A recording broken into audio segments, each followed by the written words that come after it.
The reconnaissance team leader surveyed the building from the inside, nostrils flaring. Straight walls, multiple floors, complicated layout, like a castle. Behind him, dozens waited beyond the portal. Two choices: sweep through immediately, or secure the building first and use it as a fortress. The second option was safer. Bring forth our brothers. He listened upward through the ceiling. One floor, two, more, all of them filled with prey. The voice in his skull nagged without stopping, urging slaughter. He bared his fangs. We'll start by clearing out the inside. At Gwangali Beach, a large crowd had gathered that had as much to do with rumors as the gate itself. Half of them were there to see the ominous structure, a supervisor guest to his rookie colleague. The other half had come hoping to see the S-rank hunter from Seoul. The rookie was mortified to be so obviously starstruck, but couldn't stop his eyes from shining. He asked if it was really difficult to look powerful hunters in the eyes. Had his supervisor ever actually met an S-rank in person? The supervisor puffed up. He'd met Dongwook Ma of the Fame Guild on a business trip last year, shoulders this wide. He was getting into the details when a hooded figure passed between them. They both stepped aside automatically. Huh? The supervisor stared after him. Something familiar. That's weird. I thought so too, the rookie said. They looked at each other, then resumed the conversation about Dongwook Ma's shoulders. Jongsu Park spotted Jinwoo at precisely 11 and greeted him in a voice embarrassingly close to tearful, unbecoming of a man in his 30s, but reflecting exactly how much was riding on this raid. Jinwoo checked his phone, watched it click from 10:59 to 11, and smiled. He'd taken a roundabout route using stealth to avoid the crowd. Good start. He looked up at the gate and revised his first impression. It's bigger than I thought, much larger in person, and the mana radiating from it was extraordinary. What kind of magic beasts am I going to find in there? He was already looking forward to it. 30 elite hunters swarmed him once Jongsu called them over. All high rank, suited up in armor or mana-imbued gear. The quality and quantity rivaled the Hunters Guild. It was a shame such an outstanding guild suffered simply for lacking an S-rank. Jongsu's desperation at their office meeting suddenly made more sense. Healer Yerem Jung cut through the crowd, silenced her colleagues with a glare, then introduced herself with a bright smile. The team leader and the primary healer should get along, she said. Jongsu announced the formation. He would lead, Jinwoo would guard the rear. A recently recruited A-rank hunter, ace of this year's crop, second in accolades only to Chul Kim, stepped forward and objected. Why would anyone agree to give one person half the profits? Were the elite hunters of the Knights Guild really that weak? The senior hunters went pale. Jinwoo listened quietly. The rookie pressed further. And you, President Park. Egress materialized in front of him. The hunter stumbled back 2 steps. His back hit something solid. He turned, iron looming overhead. Something tapped his shoulder. Fang, cloaked, radiating dark mana. His legs gave out. Jinwoo waved the 3 back into the shadows and offered the trembling mana hand. Do you understand now? Vigorous nodding. That was settled. Before they entered, Jongsu bowed his head. I look forward to working with you. Jinwoo returned the gesture. Then the gate swallowed them. You have entered the dungeon. Something struck Jinwoo immediately. He'd entered plenty of dungeons and knew their oppressive weight. This was different. He felt comfortable, strangely at ease, as if the dungeon recognized him. He had been used to dreading the association's summons, avoiding phone calls, living in quiet fear before every dungeon. The fact that he now genuinely enjoyed the tension right before entering was something he'd noticed only recently. This moment felt different still. It's an ogre. A 2-headed ogre blocked the entrance, the kind of beast that could be a boss in its own right. Jongsu raised his shield, took the tree club hit directly, braced his knees. I'm fine. Attack! The Knights Guild moved with practiced efficiency. The ogre went down without injuring anyone. Jongsu explained afterward. 2-headed ogres at an entrance weren't random. They were called gravekeepers because they appeared when the dungeon beyond was full of undead. And sure enough, vampires, liches, dreadworms, red ghouls, all of them dangerous, all of them fleeing, offering up their lives without resistance, as if running from something far more threatening than the hunters pursuing them. Jongsu was puzzled but grateful. Jinwoo was disappointed. He hadn't had a chance to fight. He was about to sigh. He stopped. He looked over his shoulder. "What's wrong, Hunter Sung?" Yerim asked. "Is there something behind us?" He didn't answer. The signals from the high orc warriors he'd hidden in Jinah's shadow were spiking. The emergency center received the call at a bad time to receive it. A teenage girl, barely coherent between sobs, hiding in a school bathroom. Her friend was, she couldn't say. Too many screams. The experienced call taker steadied her, then asked the critical question. "What kind of magic beasts?" "Their body looks like a human's, but ugly faces, green skin." "Could it be?" "Are you talking about orcs?" "Yes." Orcs didn't rely on their eyes. A bathroom was a liability, not a hiding place. "Get out of there, right now! Orcs are—" The bathroom door was ripped off its frame. Then the line went silent. Jinwoo told Jongsu something urgent had come up. He had to go. Jongsu tried to reason with him without aggravating him. The S-rank's expression was the kind that required care. Jinwoo proposed a substitute. Jongsu's mind leaped to Hein Cha. He'd seen her profile in Jinwoo's office. Hunter Cha would be perfect. Jinwoo summoned his most powerful soldier, Beru. The Ant King emerged from shadow, kneeling, shrouded in black smoke. Every hunter scrambled backward. They knew him. The entire country knew him. The monstrous ant who'd toyed with S-rank hunters on Jeju Island now kneeling before Jinwoo Sung. "He'll be taking over for me." Jongsu's mouth hung open. Jinwoo issued 2 commands. "Protect the humans." Beru acknowledged. "Then, what shall I do with the non-humans?" Jinwoo glanced toward the dungeon depths. "Do whatever you like." The desire to kill that Beru had been suppressing transformed into glee. Scraw shook the cave. Hunters pressed against the walls. Jinwoo summoned 20 ant shadows. They cried out at fresh air. Yerim stepped forward. "You're leaving? After letting these beasts loose?" Jinwoo's gaze landed on her like something cold. "If you want, I can call them back. However, if I do, whatever happens to the Knights Guild is on you, not me." Silence. He turned and walked, and was gone. He checked Shadow Exchange. May used the skill after Erwan. Over an hour. He couldn't wait an hour. He sprinted for the exit. The dispatched undead began rising behind him. He turned, ready to fight. They knelt. Every single revived undead bent to the ground before him, without exception. "Because I'm a necromancer with an advanced job class." No time to analyze it. He ran. "Kaisel!" The winged dragon materialized. The crowd stumbled back. Jinwoo was on his back before the cheering started. "To my sister, as fast as you can." Jongsu stood surrounded by over 20 shadow ants and ran through his options. Abandoning the raid meant explaining to the reporters outside why they'd quit. Both available explanations were humiliating. They'd keep going. Beru approached with the unhurried confidence of something that had never lost a fight. Jongsu forced a smile and pointed forward. "Front! Front!" Beru vanished with a sound like a gunshot through a silencer and returned almost instantly, holding something up. A Death Knight's head. Ripped off, helmet and all. Jongsu hit the floor. Beru tossed the head aside without ceremony and screamed at the other ants. "Scrah!" The army advanced. Beru paused to look down at the man on the ground, said nothing, then followed. Jongsu collected himself. He held up the severed head. "You all know how valuable essence stones from top-rank magic beasts are." The other hunters swallowed. "All we have to do is follow them and pick up the stones." Fastest turnaround in Knights Guild history. Kaisel pushed hard. The landscape blurred. Roads, rivers, mountains. Jinwoo's mana readings were dropping. 8,607 pinged. The high orcs in Jinah's shadow were being destroyed and regenerating. Something powerful enough to kill shadow soldiers was threatening her. Faster. In the school's 6th-floor classroom, 50 orc corpses already littered the floor. The 3 high orc warriors had killed them all. But Groctar, the orc chieftain, black tattoos recording every enemy he'd killed covering nearly his entire body, was different.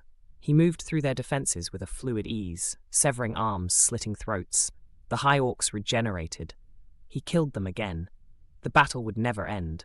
He needed to find the controller. His eyes settled on the girl behind the high orcs. Barely any magic power, but a connection, however faint, to the soldiers surrounding her. Kill the girl. His bodyguards moved. The high orcs intercepted them. Groctar walked around the fight and grabbed Jinah's throat with one hand. "Ah!" She couldn't even scream. The neck was so thin, he began to squeeze. A dragon's roar from outside. Every warrior instinct Groctar had sharpened over a lifetime screamed at once. He would die if he didn't move. He released the girl and sprang backward. Kaboom! The wall was gone. A human male stood where the girl had been, and the entire far wall had been destroyed behind him. Groctar had not been able to follow his movement. The chieftain's breath came slower. A bead of sweat traced his temple. He extended the courtesy afforded only to opponents who could genuinely end its life. "I am Groctar of the Red Blade tribe. Who are you?" Jinwoo looked up from checking his sister. "Shut up and wait right there." The humans spoke the orc language. Not a single orc in the room moved. Jinah coughed. Jinwoo checked her carefully. Nothing serious beyond the handprint bruising her neck. He extended his senses through the building. 17 humans left in the entire school. He filed the number away and let Jinah throw her arms around him. "Big brother!" He stroked her hair the way he had when she was small. The other students put it together then. Jinwoo Sung. They wept, not terror anymore, but relief finding an outlet it hadn't expected. He summoned one soldier for each student and assigned Igris to Jinah specifically. "Go with my minions. I'll meet you downstairs once I'm done here." Something in his expression told her not to argue. The soldiers carried the students to the windows and dropped down, one by one. The orcs bristled at their escaping prey. Jinwoo looked over his shoulder. "I told you to wait." Not one moved. He didn't draw a weapon. He used his finger, and when the tip made contact, heads, shoulders, arms burst. He moved through more than 20 in the blink of an eye and stopped in front of Groctar. The chieftain's voice trembled. "What the?" Jinwoo grabbed it by the jaw with his left hand and walked it into the wall. Wham! He stood in the hallway and looked down its full length. The dead students lay where they'd fallen. He took stock of every one of them. This was the debt. He needed to know exactly what was owed. "Why?" His voice was infinitely cold. "Why is your kind so keen on killing humans?" Groctar had stopped fighting. "A voice in our heads. It tells us to kill humans." Kill humans. He'd heard that before and assumed it meant hunters. It didn't. "Then what about me?" He leaned closer. Groctar looked into his eyes and recoiled, something breaking in its expression. "Does the voice tell you to kill me too?" The great warrior of the mighty orc tribe began to cry. Not performance, genuine uncontrolled sobs. Whatever it had seen in Jinwoo's eyes had consumed it completely. "Forgive me, please." Jinwoo watched for a moment. "This creature doesn't recognize me as human either." It didn't matter. "I'll forgive you." He summoned the demon monarch's dagger to his right hand. "But don't think the path to forgiveness will be a walk in the park." In the dungeon, the Knights Guild trailed the ants to the boss's lair. The ants ate their way through the undead, chomp, chomp, consuming the essence stones in the process. Yerem made a desperate lunge for a vampire corpse. A claw caught her across the arm. She hit the floor hard. The ant soldier loomed overhead, mandibles open. Beru appeared, grabbed the ant by the shoulder, and put his own face 2 inches from the soldier's. The ant fled. Beru extended an arm to the stunned Yerem. By reflex, she took it. A faint blue light glowed at the tips of his fingers. Her wound healed instantly. She watched him stride off to redirect the other ants, then said quietly, "How does a minion cast a better healing spell than I do?" The boss was an Arch Lich, pale-faced, tattered robe, the enemy that had once wiped out the Yellow Dragon Guild in China. The resulting dungeon break had required national-level hunter Zhigang Lu to contain. Every experienced hunter knew the story. Beru walked toward it. The Arch Lich recognized the black steam rising off the ant and spoke in the language of magic beasts. "The Shadow Army? Why is the King's army attacking us?" Beru pointed at himself. "We were chosen by the King." Then at the Arch Lich. "You weren't." "Nonsense. I will ask the King myself." Beru appeared directly in front of its face. He grabbed the pendant around its neck, drove his fist through its chest, and pulled his hand out through its back. A former apex magic beast knew how to find an enemy's life source. The Arch Lich shook its head in disbelief. "No. Nrak. You talk too much for a corpse." Silence. Then Yunte turned to Jongsu. "Boss, isn't that an Arch Lich?" "Yeah, like the one from the Yellow Dragon Guild dungeon break. And that ant just killed it." with one punch.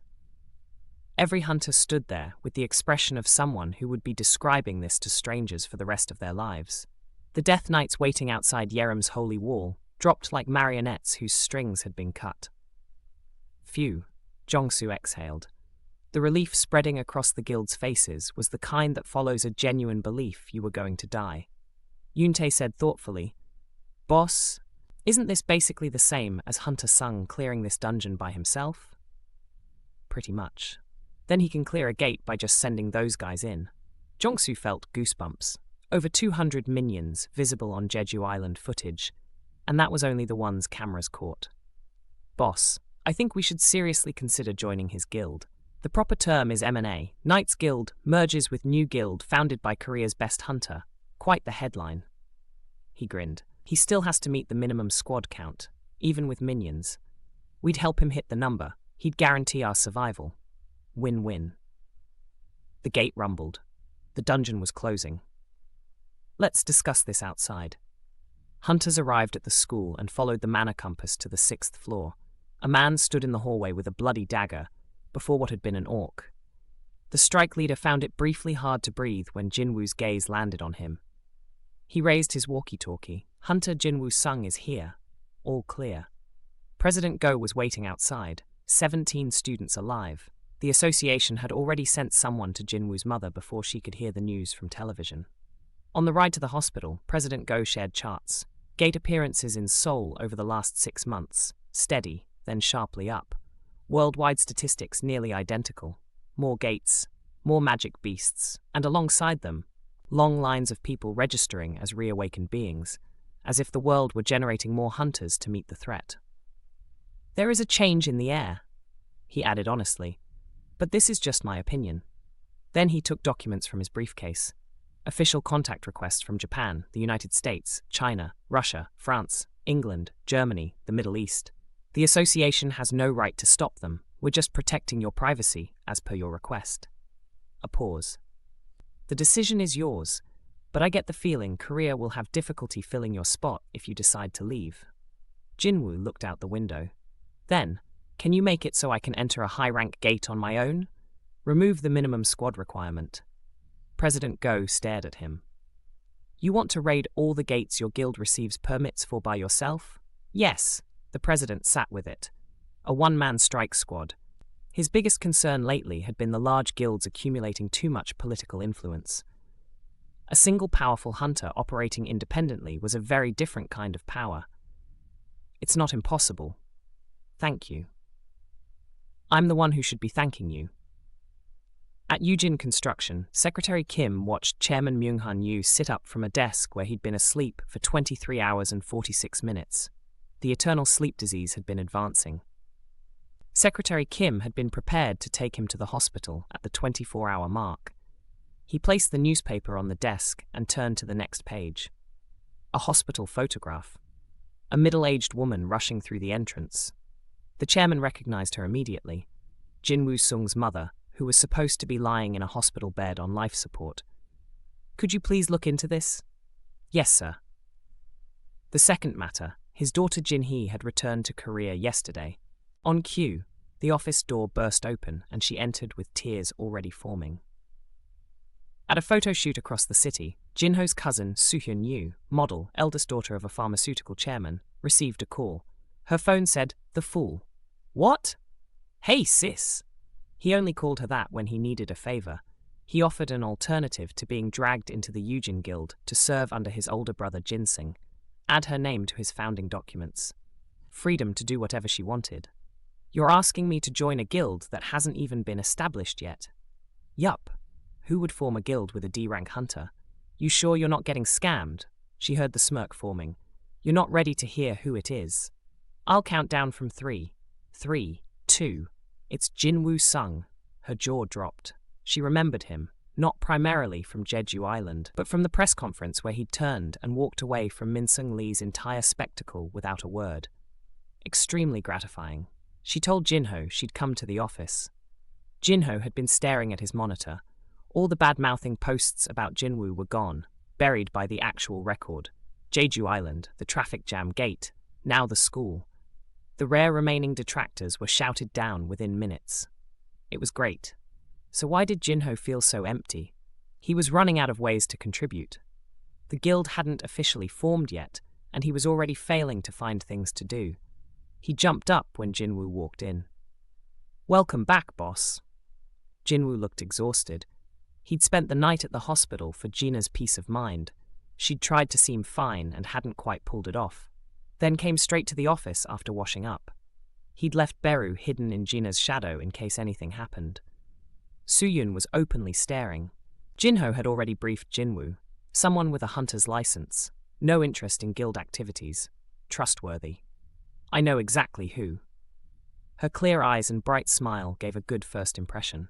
Jinwoo asked the practical question. Joining could create problems with her uncle. Was she okay with that? This is much more preferable than having to deal with Jin Sung. After the paperwork basics were settled, Suhyun inched closer to Jinwoo with the energy of someone working up their nerve. "Yes?" She blushed slightly. "Can you take a selfie with me for my socials?" The photo went up within the hour. In a pharmaceutical company executive office, Chairman Seo Yoo, younger brother of Myung-hun, Suhyun's father, was shown the post by her stylist chaperone. He stared at the photograph, checked it twice, dismissed the stylist, and turned on his computer. He spent 2 hours reading everything ever written about Jinwoo Sung. What is Hunter Jinwoo Sung's net worth? The most coveted hunter internationally, President Park of the Knights Guild claims his power is immeasurable. Experts declare Hunter Jinwoo Sung an investment on legs. He put down the cigarette he'd been about to light and picked up his phone. "Honey, you never call at this hour. Darling, do you know who our daughter is seeing these days?" A pause. "Are you certain you're the same person who insisted she have only female seatmates all through high school? You went to her school every year to confirm the arrangement." "Did I really? Ha! Who could she possibly be seeing to make you react like this?" Chairman Seo Yoo chortled. "You'll be just as shocked as I was." "Ha!